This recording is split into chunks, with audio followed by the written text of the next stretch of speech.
Assalamualaikum warahmatullahi wabarakatuh. Apa kabar anak-anak ibu yang soleh-soleha? Alhamdulillah, luar biasa, dahsyat, Allahu Akbar. Ya, Alhamdulillah bertemu lagi dengan Bu Sri dalam mata pelajaran pendidikan agama Islam.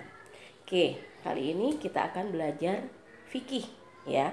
Adapun materi fikih untuk semester 1 adalah zakat, infak, dan sodako. Pada pertemuan pertama kali ini kita akan belajar tentang zakat.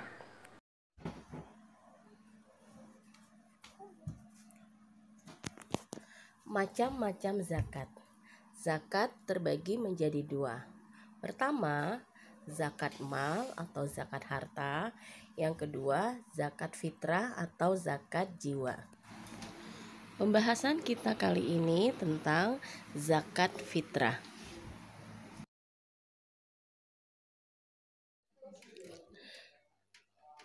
Zakat fitrah disebut juga zakat jiwa, yaitu setiap jiwa atau orang yang beragama Islam.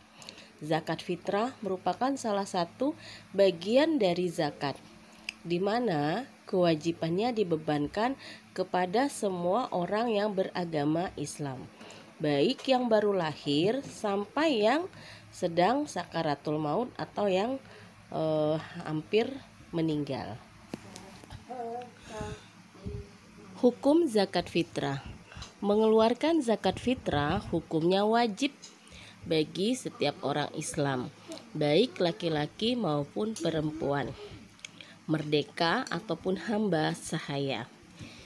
Orang yang berkewajiban membayar zakat fitrah apabila mempunyai kelebihan makanan sehari semalam dalam keluarga tersebut.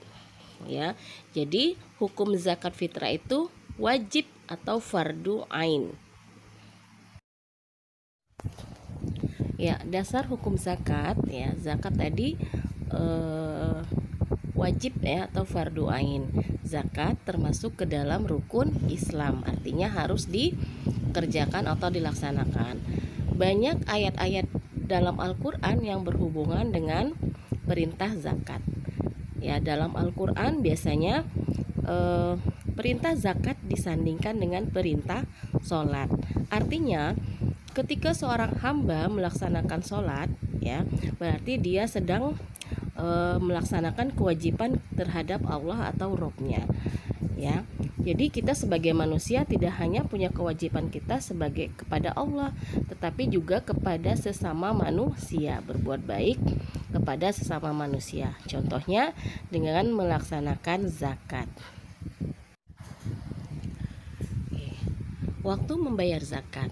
Kapan sih waktu membayar zakat fitrah? Ya, zakat fitrah boleh dibayarkan pada awal bulan Ramadan, selama bulan Ramadan ataupun akhir bulan Ramadan, sampai menjelang sholat Idul Fitri. Ya, jadi sebelum sholat Idul Fitri kita masih boleh bayar zakat. Ya, kalau sudah selesai sholat Idul Fitri berarti tidak lagi termasuk zakat fitrah. Ya, dikatakan itu sebagai sedekah biasa.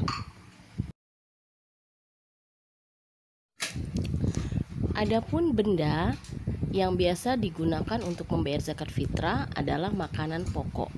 Nah, makanan pokok ini tergantung dari letak daerah tersebut. Misalnya, kita di Indonesia, makanan pokok kita adalah beras. Artinya, zakat fitrah yang kita keluarkan itu dalam bentuk beras, ya. Ada yang makanan pokoknya gandum, berarti membayar zakat fitrahnya dalam bentuk gandum, ya. Untuk di daerah Arab misalnya, membayar zakat fitrah bisa dengan menggunakan apa? Gandum dan kurma. Adapun besarnya, ya, besarnya zakat fitrah yang dibayarkan yaitu 3,1 liter atau 2,5 kg atau 2,5 kg. Nah, untuk di Indonesia biasanya kita membayar zakat itu karena menggunakan beras, ya, harus disesuaikan dengan beras yang kita makan. Misalnya keluarga kita biasanya menggunakan beras yang harga 20.000. Ya, berarti kalau 2,5 liter berarti kira-kira berasnya itu nanti seharga 50.000 ya kalau diuangkan. Jadi kalau kita biasa menggunakan beras 20.000, maka ketika kita akan berzakat, beras yang kita zakatkan pun harus dengan beras yang seharga 20.000. Tidak boleh kita memberi, misalnya mentang-mentang buat zakat buat orang lain, kita membeli beras dengan harganya di bawah 20.000. Orang yang wajib mengeluarkan zakat. Siapa sih orang yang wajib mengeluarkan zakat? Pertama, orang Islam. Kedua, orang tersebut masih hidup ya sebelum matahari terbit pada hari raya Idul Fitri. Kemudian ketiga, orang itu mampu menafkahi dirinya. Keempat, tidak di bawah tanggungan orang lain. Yang kelima, kepala keluarga wajib mengeluarkan zakat bagi siapa saja ya, kepala keluarga, ayah wajib mengeluarkan zakat bagi dirinya, istrinya, anak-anaknya, dan orang yang menjadi tanggungannya. Contoh orang yang menjadi tanggungannya itu karyawannya, misalnya karyawannya yang ada di rumahnya ataupun asisten rumah tangga. Oke, kita masuk ke orang yang berhak menerima zakat ya. Siapa sih yang berhak menerima zakat? Atau istilahnya mustahik zakat ya. Jadi dalam zakat itu ada yang namanya mustahik, ada yang namanya muzaki. Mustahik itu artinya yang berhak menerima zakat. Adapun muzaki artinya orang yang mengeluarkan zakat. Nah, mustahik zakat berdasarkan Al-Quran surat At-Taubah ayat 60, mustahik zakat ada 8 golongan. Siapa saja mereka? Ya, pertama fakir, miskin, amil, musafir atau fisabilillah, sabilillah, mu'alaf, ghorimin, dan budak ya. Jadi ada 8 ya. Ibu jelaskan secara singkat. Fakir, siapa sih fakir itu? Fakir adalah orang yang tidak mempunyai pekerjaan atau penghasilan, tapi bukan orang malas ya. Maksudnya fakir di sini mungkin orang tersebut sudah tua, sudah tidak sanggup lagi untuk bekerja. Yang kedua adalah miskin. Miskin artinya dia mempunyai pekerjaan, tetapi penghasilan dari pekerjaan tersebut tidak mencukupi untuk memenuhi kebutuhan keluarga. Misalnya penghasilannya sedikit, sedangkan kebutuhan yang harus dia penuhi banyak, misalnya anaknya banyak dan sebagainya. Yang ketiga, amil.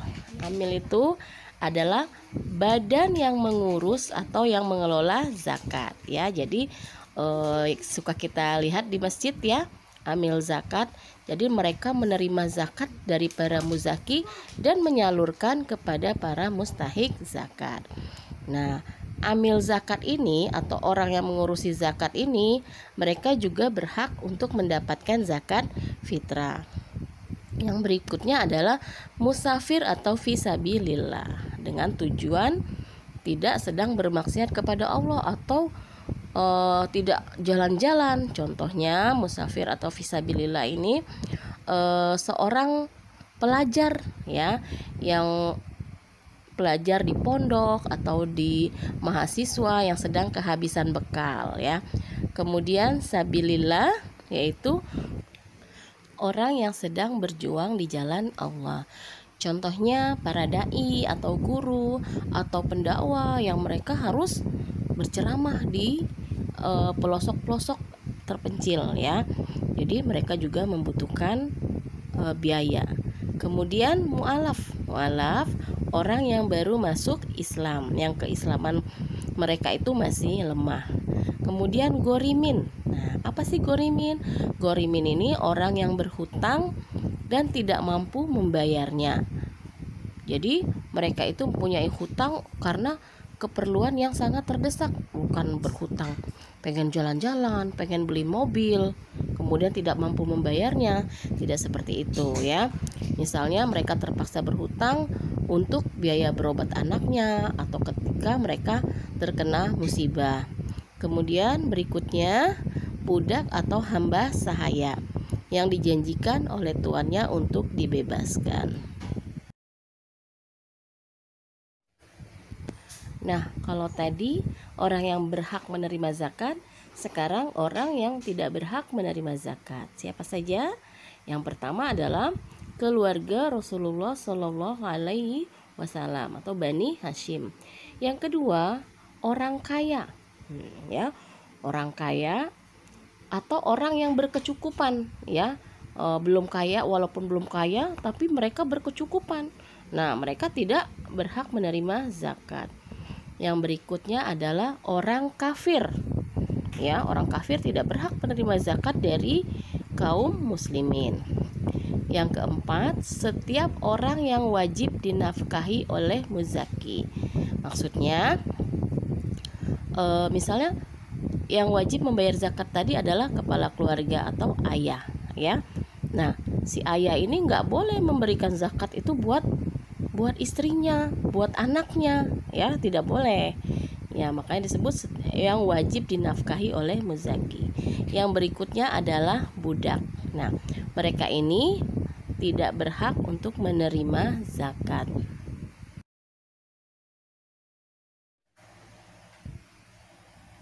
Hikmah zakat. Setiap ibadah yang Allah perintahkan kepada manusia ada hikmahnya tersendiri atau tujuannya tersendiri. Contohnya sholat. Sholat itu tujuannya adalah untuk mencegah manusia dari perbuatan keji dan mungkar. Puasa yang Allah perintahkan kepada manusia bertujuan agar menjadi manusia yang bertakwa. Nah, kalau zakat, ya, zakat fitrah tujuannya untuk membersihkan diri atau mensucikan jiwa. Adapun zakat mal berarti membersihkan harta. Yang kedua, tujuannya adalah terjalin persaudaraan dan kepedulian orang kaya kepada orang miskin atau orang yang membutuhkan. Yang ketiga, mendapat pahala yang dilipat gandakan oleh Allah. Yang keempat, terhindar dari sifat bakhil, ya. Jadi kalau kita sering berzakat akan menghindarkan diri kita dari sifat bakhil, kikir, ya, tidak mau berbagi kepada orang lain. Adapun perilaku yang dapat mencerminkan dari hikmah zakat tersebut, ya, yang pertama adalah dermawan atau suka memberi karena telah memiliki kepedulian kepada orang yang membutuhkan. Yang kedua, optimis, ya.